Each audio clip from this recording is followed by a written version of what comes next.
Welcome to Planet Lex, the podcast of Northwestern Pritzker School of Law, bringing it to you from Chicago, Illinois. Hello, and welcome to Northwestern Pritzker School of Law's Planet Lex. I'm your host, Interim Dean Jim Spetta. Joining me today is our esteemed alum, Tchen. Tina serves as president and CEO of Time's Up Now and the Time's Up Foundation, overseeing both organizations' strategic plans to change culture, companies, and laws in order to make work safe, fair, and dignified for all women.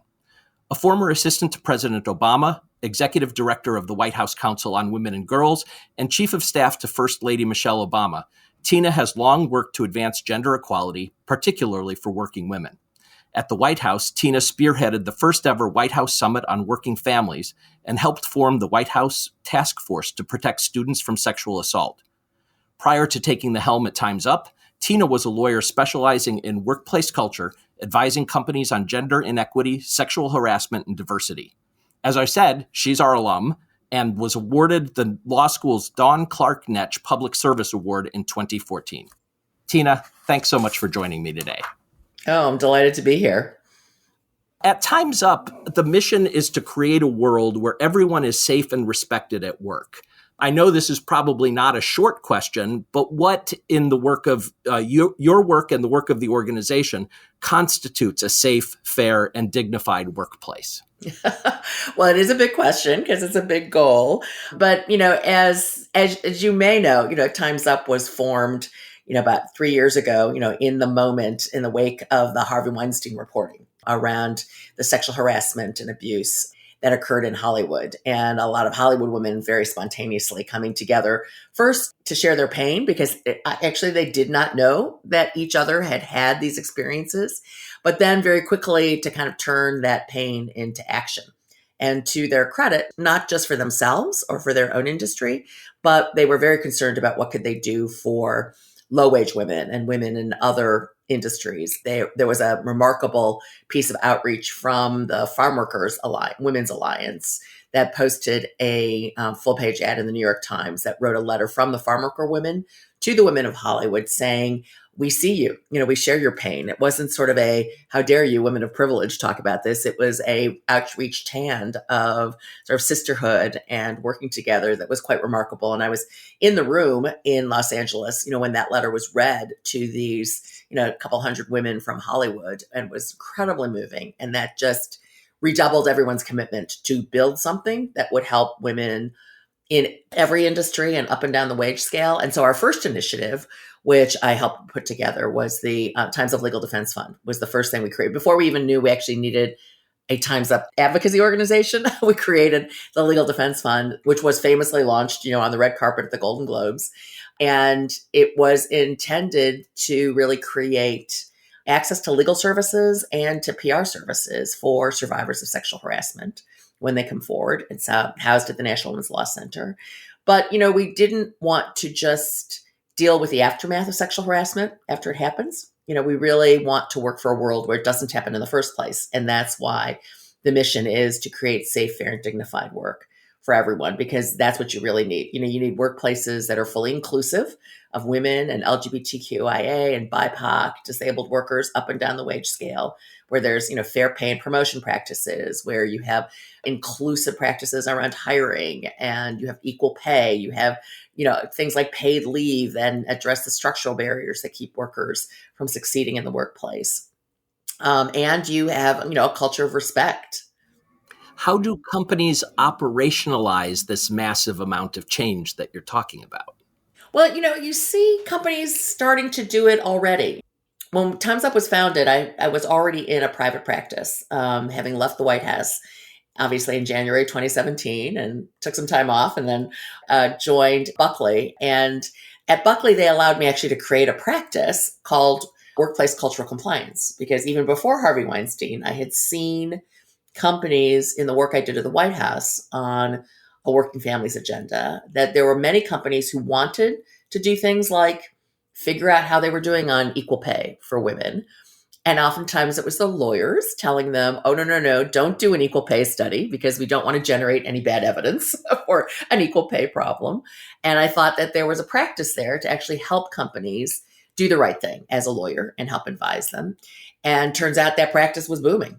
So because companies already, before I came to Time's Up, I saw companies wanting to do the right thing and wanting to address these issues also in their own self-interest, because they were losing talent. If you don't address these issues, you lose talent.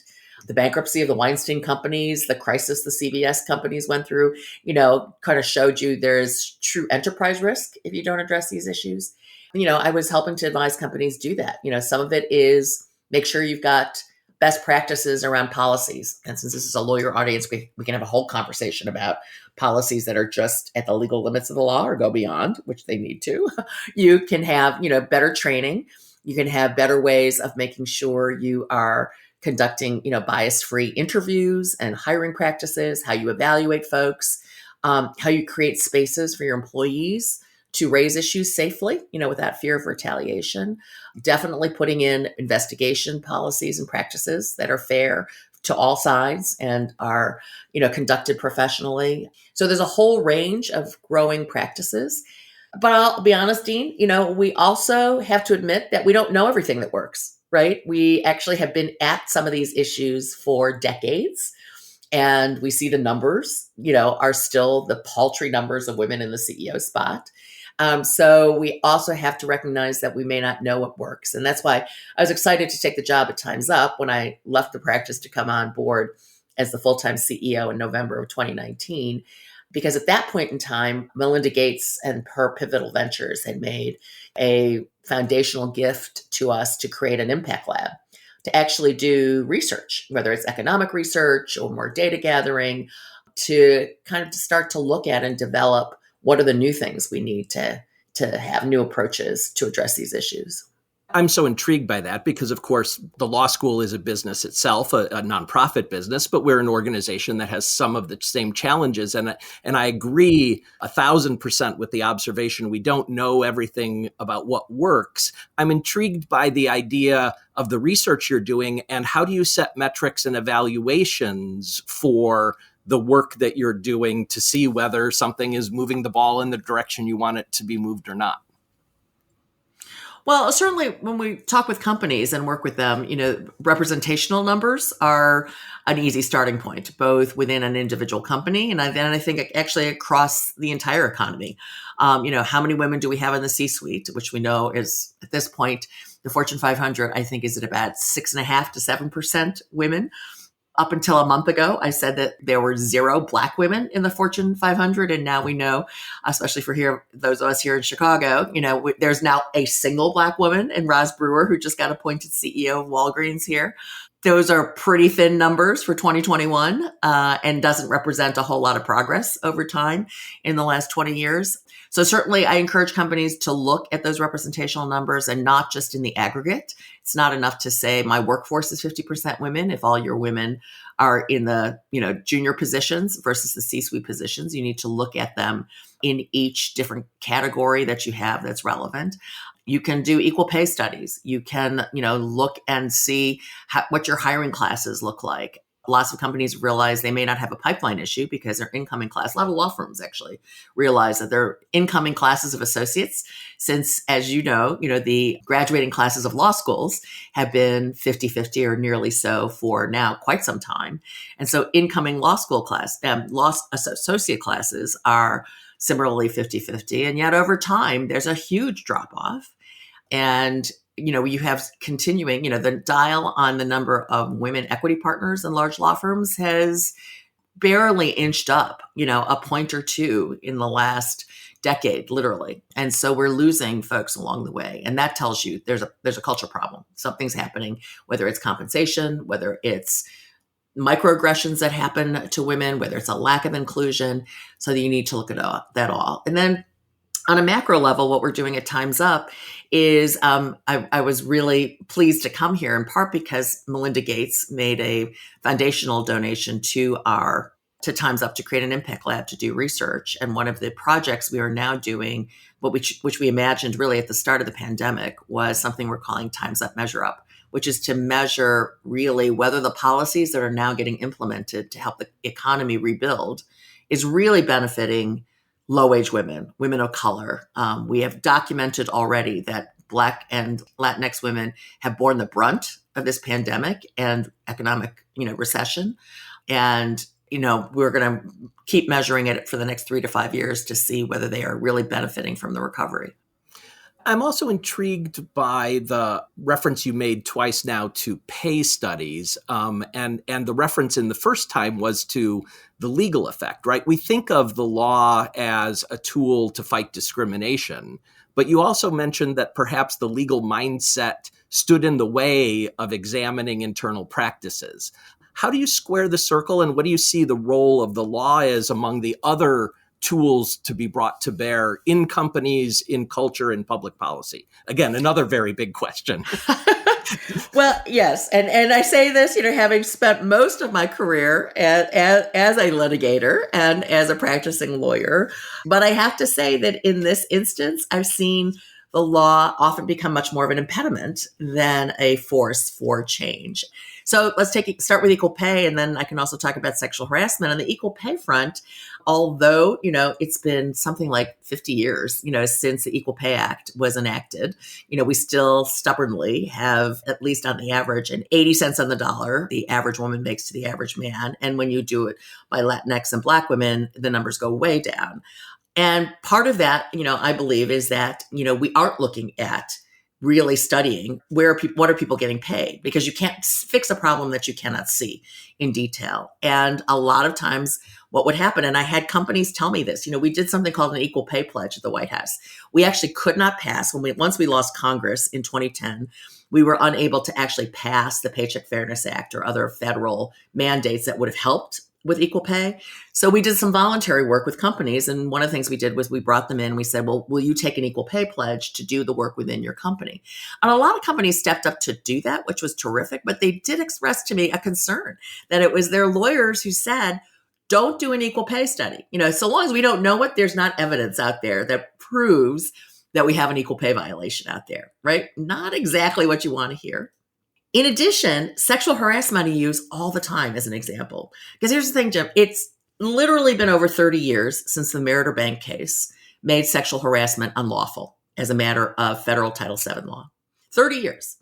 And when the Harvey Weinstein case happened, and I started the practice I was doing at Buckley, I probably could have recited to you from my memory the anti-sexual harassment policy in every company in America, because everybody's policies read like the Meritor Bank case, right? The definition of sexual harassment, the definition of retaliation, all read just like that. And yet 30 years later, we have a situation where the EEOC tells us that 85% of women tell us that they have experienced sexual harassment at some time in their career. 85%.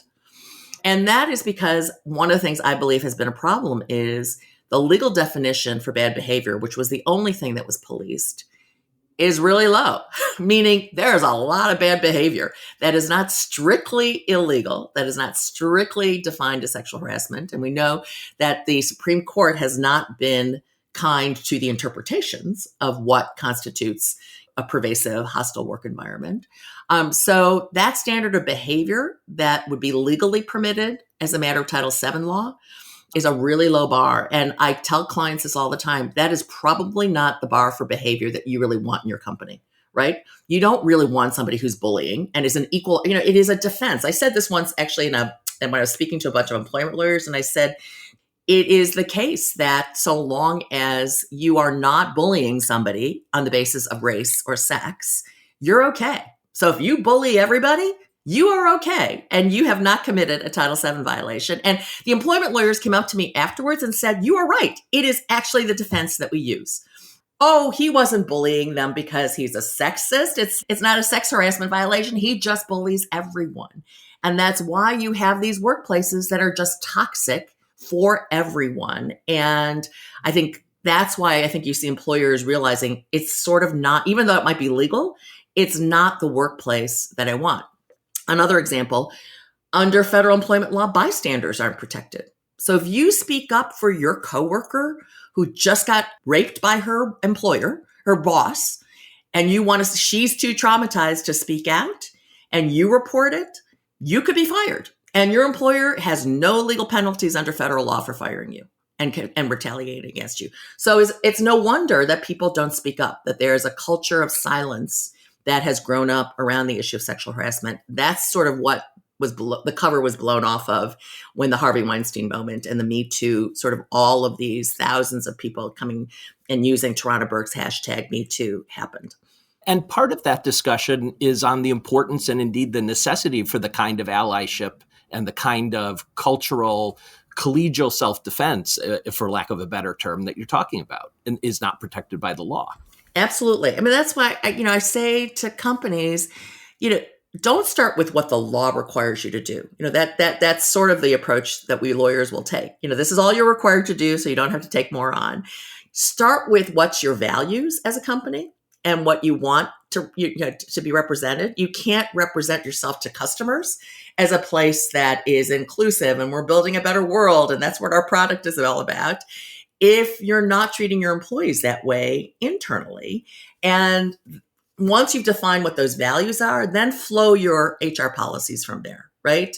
I had a client who realized that, and he was getting some pushback as they set a higher bar around bullying and bystander protections in their policies. And, he said he was getting pushback from his internal lawyers. And he said, but I realized I have a much bigger enterprise risk. The stray extra lawsuit I might get from a bystander who might sue me because I've given him in my company policies more rights than I was required to give him under employment law. That is a far cry from the enterprise risk I have if I have a toxic workplace culture. I mean, look at CBS and Les Moonves, right? Or look at the Weinstein companies going bankrupt, or go down the list, right, of companies that have found themselves in real trouble from having a toxic culture. And I think there's a realization now that some risk is worth taking on. Look, companies take risks all the time for better business practices. And I say this to them too. The guys who are making driverless cars are assuming the risk that a driverless car is going, as it has, run over somebody on a sidewalk. But the business proposition, right, of developing a driverless car is worth the risk. Well, I would submit that the business proposition and upside of having a workplace culture that is more supportive of your workers and inclusive and diverse, so you attract more talent, is worth the extra risk you might take on by giving your workers more protections than the legal limits of the law would require. It's not easy for a lawyer to say that. Well, it is. Well, this is a challenge, Dean. As a dean of a law school, I think it's a challenge in this current moment. This is not the only sphere in which we're lawyers and we're litigators and we represent and defend. Remember, I was a corporate defense lawyer, so I'm used to defending my corporate clients. But, it is an interesting challenge as lawyers to think more broadly than just that narrow role. And how do we actually help our clients live up to those values, even though the law is slow to catch up to what the values are? We know that. I'm spending a lot of time in Congress right now, and it is a slow slog to make new law. Well, as we're talking right now, we're in the early days, or I guess early weeks now, of the Biden-Harris administration. I hear a note of optimism about company practices. Do you have a note of optimism about the next stage of public policy? And let me identify one place that intersects with your previous work. President Biden and Vice President Harris have announced the new White House Gender Policy Council, which is an outgrowth of the White House Council on Women and Girls, which you previously led. And there's a Time's Up connection. One of your colleagues, Jennifer Klein, the former Chief Strategy and Policy Officer at Time's Up, is one of the co-chairs of that council. What's the work that you see coming, either out of that council or the Biden-Harris administration more broadly? Well, I'm very encouraged. First of all, I'm obviously delighted that they have established the Gender Policy Council. Our White House Council on Women and Girls, existed at the pleasure of the president. And so you can imagine that it didn't survive the last 4 years. It was announced the day before the inauguration, so we knew that it was in place. They've actually expanded even the resources for the new Gender Policy Council, in addition to what Valerie Jarrett and I had, because there'll be some dedicated staff. Valerie was a senior advisor to the president, and I was chief of staff to the first lady, so we were both kind of doing other jobs too, in addition to the Council on Women and Girls. But Julissa Reynoso, one of the co-chairs will also be Dr. Biden's chief of staff. She is.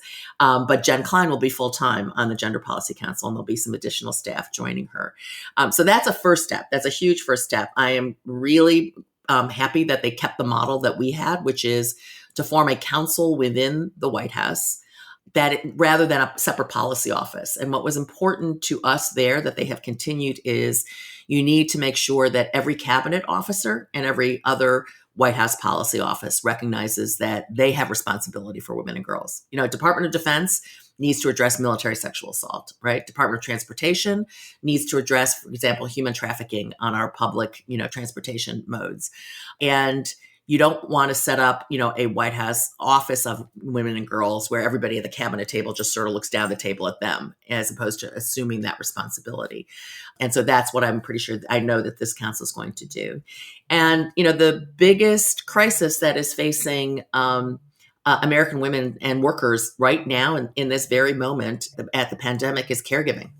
We have a caregiving crisis. I say it's the fourth crisis after the pandemic and the recession and racial justice is the idea that we have, women's labor force participation's at the lowest levels it's been since the 1980s. And a big reason for that is women have been unable to continue that juggling act they've been doing anyway, pre-pandemic, of what their obligations are in their families and their jobs, and they are having to exit the workforce. So we are undoing decades of progress if we don't actually address the lack of a caregiving infrastructure in this country. We are unusual as against the rest of the world, right? We are one of only 2 countries in the world that doesn't have some form of paid parental leave.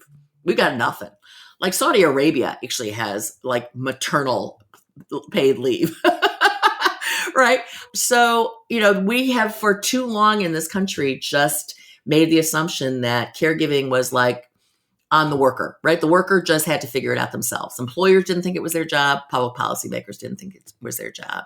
And for years, this is an issue I've been passionate about. I was a single working mom my whole career. So I've lived this and it's been a passion of mine. But I think now with the universality of what this pandemic has caused, schools are closed.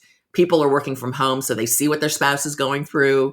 Manufacturers are telling the Wall Street Journal that they can't field a full staff, right, to work their manufacturing floor because their workers are at home with caregiving responsibilities. All of a sudden, these fissures that have existed for so long in the economy are now really cracked wide open for people to see. And so I'm very optimistic that we can actually make some transformational investments. The Biden-Harris campaign actually put out a policy paper supporting a comprehensive caregiving investment. And by that, I mean, not just childcare, but all the way through elder care, paid leave as well, not just, paying for caregiving, but also taking time off yourself when you need it, and supporting caregivers. So caregivers have been outside the formal economy for too long. They don't have a fair wage. They're not allowed to unionize. And, we need to bring them into the formal economy. And if you do all that, our Impact Lab released a paper a few weeks ago, that documented that if you make the kinds of investments the Biden-Harris campaign advocated, it's stimulative to the economy, right? A $77 billion investment each year in caregiving creates 2 million new jobs a year and $220 billion of economic activity a year. So it's as stimulative. I would suggest it's more stimulative than a roads and bridges plan because it actually invests in jobs that allow somebody else to go to work. So it's doubly stimulative. And what I'm encouraged by is that the Biden-Harris campaign put it in their campaign. And now the Biden-Harris administration is talking about those issues as part of that second tranche of recovery that will happen after the rescue plan is passed. I agree with everything you said. I mean, I see it on a daily basis among the colleagues that I have here at the law school and the university. One of the concerns I have is the talk that even after we get to wherever the end of the tunnel is with the vaccine and the new normal, work is being reconceived in a way that we will work from home. And if we work from home, will the assumption be that, well, we're working from home and therefore, I talk to people at law firms and banks, et cetera, who say, we're never fully coming back to the office anymore. Will the assumption just be it is now every individual worker's problem to work from home and care from home and do all of that at the same time? I think companies are now realizing, because they're seeing the difficulties right now, right? That work from home isn't the same for everybody, right? Not everybody has the same internet access, right? And high speed. People whose kids keep wandering behind them and dogs, in a moment. So not everybody has the space to work from home. Not everybody's home is safe, right? So there's been an uptick in domestic violence. We know during the pandemic, it's both from the stresses of what's going on, but it's also because for a lot of people, going to work is the escape. Work away from home is the safe place versus at home. Those are all issues that employers, even in an increased remote working environment, need to take account of and watch. We know, we're going to have a study coming out soon from the Impact Lab about online harassment. Sexual harassment doesn't stop when you're not in the office. It's happening on Zoom. It's happening in chats, right? So what's going on in the chat room while everybody's on the Zoom call. It's happening with people who are calling up their workers in the middle of the night, demanding things and harassing them at night. It's harder for managers to manage and spot, but that's not going to go away when we go, partially remote. I mean, I agree with you. I do think the configuration of work has fundamentally changed and is unlikely to go back the way it was. It means we also have to adapt our management structures and what the definition is of fair and equitable work in ways that will meet that. We actually put out some guides from Time's Up in the summer about equity and inclusion during these moments, because you should be thinking about that, right? What about unequal access to the internet, unequal equipment? Not everybody's got a laptop that's going to be configured appropriately for doing the kind of work that you need. So maybe you do invest in, a lot of progressive employers, we did it for our staff. We shipped everybody the computer that they needed, so they had it, right? Without making the assumption. For my junior staff, I supplemented their cell phone bills and gave them an extra supplement, because this is a burden on people's costs. If you're the junior staff or an hourly staff worker, you may not have, the extra cash to pay the extra bump in your cell phone bill because you're now using up so much, high speed capacity. I appreciate your optimism about the future. It's an optimism that I fundamentally share, although, and I don't think I've shared this with you before, but as the father of a 25-year-old young woman who works in film production and distribution, optimism is occasionally hard in my workplace, in my personal life, et cetera. I'm just impressed by the way you maintain optimism that the employers are going to do the right thing and public policy is going to do the right thing. But more, the work that you're doing is what enables it.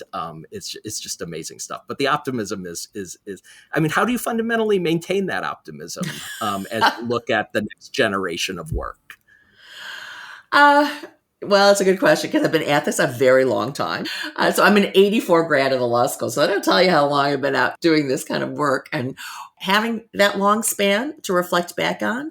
And many other advocate leaders have expressed the same view. This has the potential. 2021, if we do this right, truly has the potential to be like, a New Deal moment. It has the potential to be a moment where we fundamentally reorganize the way the American economy it works, right? And the way we define what workplaces are, and we define what investments should be made in the workforce. It just is, it's become so clear. You see businesses after businesses doing it on their own. You see, huge support. We did a poll in December on this caregiving issue and found that not only do 9 out of 10 Democrats support it, but 8 out of 10 Republicans support it. We're in the middle of this debate about the $15 an hour wage increase. Well, guess what? Florida, on the same day they voted to reelect Donald Trump, 60% of those same Florida voters voted to increase the minimum wage in Florida to $15 an hour. There is broad support for this if we can get past, some of the personalities, in Washington.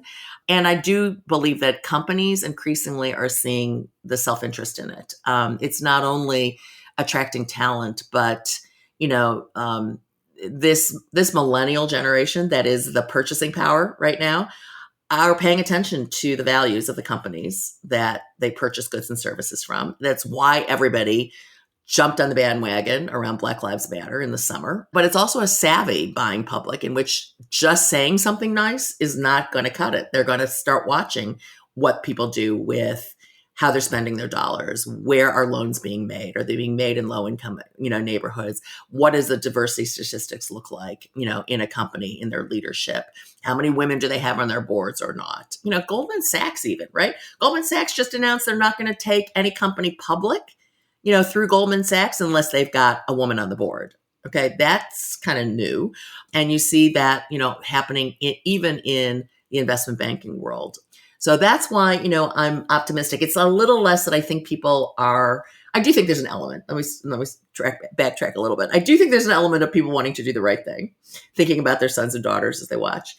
There's a huge piece, Jim, that the economic data is sort of irrefutable now, and they sort of know what's going on. I have on my desk here, I've sort of hung on to a Wall Street Journal article from October, where the Wall Street Journal, of all places, looked at the Drucker Institute's measure of good management that they put out every year. And they measure managers across like 5 domains. And the thing that they found, they were looking for any characteristic that would stand out, right? Companies that hit the high notes on all 5 domains. The only thing that did, and it was consistent both on the high and the low, was the number of women in management. The more women you had in management, the higher you scored on the Drucker Institute Good Management Index, and the fewer you had, you were at the bottom. So as we increase this data, it becomes really clear that if you want a profitable, sustainable company, this is what you need to do. That's great stuff. Well, I'm so grateful for your sharing your optimism with us, your expertise, and sharing the work that you're doing, which is just so fantastic, the work that you and Time's Up and your colleagues are doing. So thank you very much for your time today. Oh, well, thanks for having me. That's our show for today. If you like what you heard, please subscribe and rate us on Apple Podcasts. Thank you all out there on the internet for listening. I'm Jim Spetta, thanking my guest Tchen and signing off. If you'd like more information about today's show, please visit law.northwestern.edu/planetlex or legaltalknetwork.com. Subscribe via iTunes and RSS. Find both Northwestern Pritzker School of Law and Legal Talk Network on Twitter, Facebook, and LinkedIn. Or download the free app from Legal Talk Network in Google Play and iTunes. The views expressed by the participants of this program are their own and do not represent the views of, nor are they endorsed by, Northwestern University, Legal Talk Network, or their respective officers, directors, employees, agents, representatives, shareholders, and subsidiaries. None of the content should be considered legal advice. As always, consult a lawyer.